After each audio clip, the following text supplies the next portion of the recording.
Кутмандуу күнүңүздөр менен урматтуу телекөрүүчүлөр, радио каармандар, Республикалык штабтын пресс борборунда коронавирус инфекциясынын Кыргызстандагы жайылышына жол бербөө боюнча келип түшкөн каражаттардын сарпталышы тууралуу Кыргыз Республикасынын финансы министри Жээнбаева Бактыгүл Жаныбековна маалымат берет. Брифингди ТУЗОдон, ЛТР, КТРК, Ала 24, Пирамида, 5 канал телеканалдарынан, облустук медиа борборлордон, Кабар Кыргыз улуттук маалымат агенттигинен, ошондой эле Эл ФМ, Биринчи радио, Кыргыз радиосу, Марал ФМ радиолорунан, ЛТРдин YouTube каналынан жана Фейсбуктан Кыргыз өкмөтү социальное правительство МТРК ЛТР жана Биринчи радионун баракчаларынан көрүп уга аласыздар.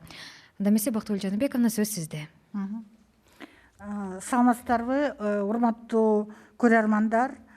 Бүгүнкү күндө Кыргыз Республикасынын саламаттык сактоо министрлигинин жана Кыргыз Республикасынын өкмөтүнө караштуу милдеттүү медициналык камсыздандыруу фондунун мекемелери приоритеттүү тартипке каржыланып жатат.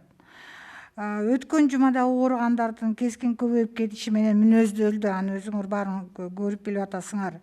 Ошого жараша саламаттык сактоо министрлиги жана милдеттүү медициналык камсыздандыруу фонду өз прогноздорун жана муктаждыктардын кайра карап жатышат. Ошого байланыштуу республикалык бюджеттен төмөнкүдөй биз төлөмдөрдү жүргүзүп жатабыз. Эми мына өткөн жумада биз айтып бердик элек, тышкы акчалар түшө баштады. Аларды мына азыркы күндө келишимдерди түзүп, поставкалар башталды. Анын ичинен мына биринчи суммасы $9 миллион, андан кийин башка суммалар да азыр иштетилет.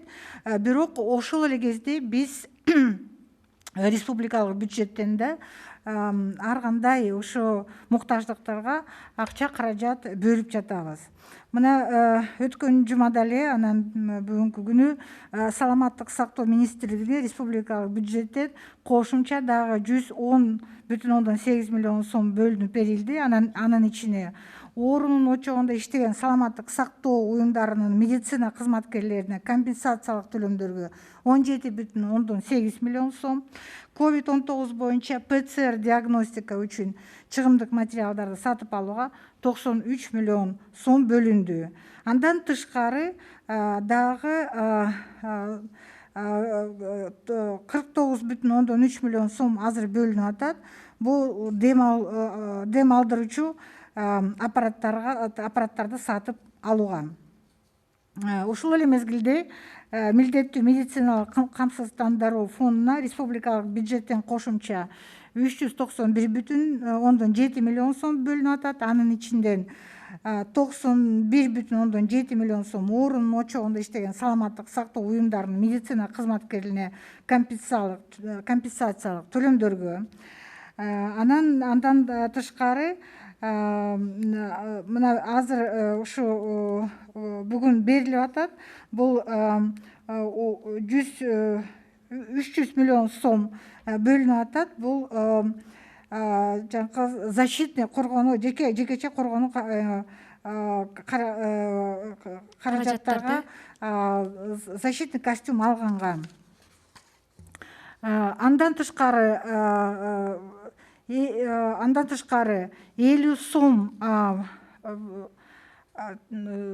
сом бөлүндү. Бул кислороддук концентраттарды алганга жана пульсоксиметрдин сатып алууга. Мындан тышкары МЧСка $32,7 миллион сом каралып атат, МИДке $15 миллион сом жана өзгөчө кырдаал министрлигине дагы $52,9 миллион сом бөлүнүп берип атат. Бул обсервацияларга, жарандарга, ысык тамак менен камсыздоого, товардык материалдык баалуулуктарга, медициналык каражаттарына жана башка чыгымдарга. Мен сөзүмдү жыйынтыктап жатып, мен эмне деп айтат элем, мына ушу күндөн баштап биз коомчулукка күндө бүт кайсы каражат кандай иштетилип атат, кайда жумшалып атат, ушундай маалыматты күндө берип турабыз. Биздин кызыкчылыгыбызда ушу биздин коомчулук бүт чыгымдарды кайда жумшалып атат, ошолорду ачык айкын көрүп, ошо биз менен ушу чогуу мына акча каражаттарды бөлгөнүнүн бизге күбө болуп катарында биз ошого аракет кылып атабыз. Рахмат. Эми расмий тилде маалымат алсак. Здравствуйте, уважаемые зрители. Как вам известно, сейчас учреждение Министерства здравоохранения и Фонд обязательного медицинского страхования финансируются в приоритетном порядке. Вот прошедшая неделя, вы все увидели, характеризовалась резким увеличением заболеваемости. Соответственно, Министерство здравоохранения и Фонд обязательного медицинского страхования пересматривают тоже свои прогнозы и потребности по тем или иным позициям. Я бы хотела сказать, что вот на прошлой неделе мы информировали наших граждан о том, что средства по внешней помощи уже поступили, мы начали их осваивать, уже есть соглашение, по которым есть договоренности, начались поставки, но по внешней помощи мы еще дополнительно будем вас информировать. Я бы сейчас хотела сказать о том, что параллельно с внешней помощью мы также производим расходы с республиканского бюджета. И вот за прошедшую неделю, вот в связи с этой текущей ситуацией, были произведены следующие выплаты. Министерству здравоохранения 110,8 миллионов сомов, это в том числе на компенсационные выплаты медицинским работникам организации здравоохранения, работающим в очаговых зонах, 17,8 миллионов сомов, на приобретение расходных материалов для ПЦР, диагностики COVID-19 93 миллионов сомов. Но кроме этого еще была выделена сумма 50 миллионов сомов для закупки кислородных концентраторов. За указанный же период Фонда обязательного медицинского страхования, то есть это прошедшая неделя и сегодняшний день, на компенсационные выплаты медицинским работникам организации здравоохранения, работающим в очаговых зонах, 91,7 миллионов сомов. И сейчас вот выделяется сумма для приобретения средств индивидуальной защиты организациям здравоохранения, это 300 миллионов сомов. Также выделяется средства для МЧС 32,7 миллионов сомов, то есть они были выделены на прошлой неделе. Это для обсерваций. МИДу 15 миллионов для работы с мигрантами. И кроме того, вот сейчас рассматривается сумма для Министерства чрезвычайных ситуаций 52,9 миллионов сомов. Это для организации работы в обсервациях, обеспечения питания, товарно-материальными ценностями, дезинфекции и так далее. Общая сумма составляет на сегодня 604,7 миллионов сомов. Уважаемые кыргызстанцы, мы, Министерство финансов, с сегодняшнего дня будем предоставлять информацию о расходах из республиканского бюджета на ежедневной основе.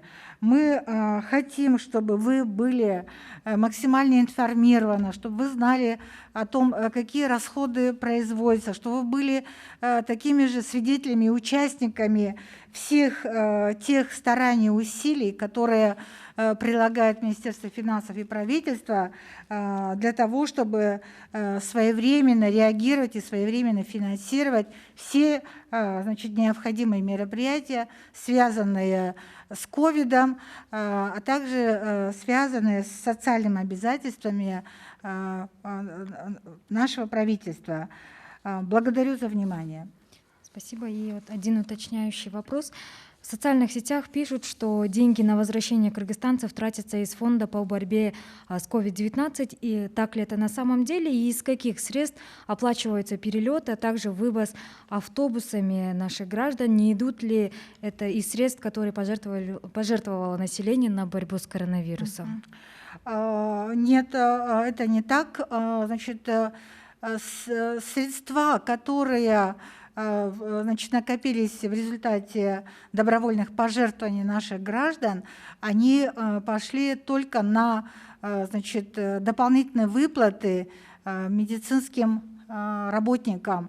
Значит, все списки имеются в Министерстве здравоохранения, вся документация нами также подобрана. Вы знаете, что эти деньги использовались исключительно по решению комиссии, куда входят и депутаты Джорко Кенеша, и представители правительства, и представители общественности, в основном руководители НПО. Вот. Что касается тех денег, которые мы выделяем Министерству иностранных дел, это деньги исключительно из государственного бюджета. Это деньги государственного бюджетного резерва, которые сейчас полностью распределяются на мероприятия по борьбе с COVID. Поэтому однозначно это не добровольные пожертвования, это средства республиканского бюджета. Спасибо. Уважаемые телезрители, радиослушатели, на этом мы завершаем брифинг в пресс-центре Республиканского штаба. Вас проинформировала министр финансов Кыргызской Республики Жээнбаева Бактыгүл Жаныбековна. Прямой эфир брифинга вы могли посмотреть и услышать на телеканалах ЛТР, КТРК, Лото-24, Пирамида, Пятый канал, через областные медиацентры, Кыргызское национальное информационное агентство Кабар, а также на радиостанциях ЛФМ, Биринчи радио, Кыргыз радиосу, Марал ФМ, на YouTube-канале ЛТР и в Фейсбуке на страницах Кыргыз Өкмөтү, социальное правительство, МТРК ЛТР и Биринчи радио. Спасибо за внимание.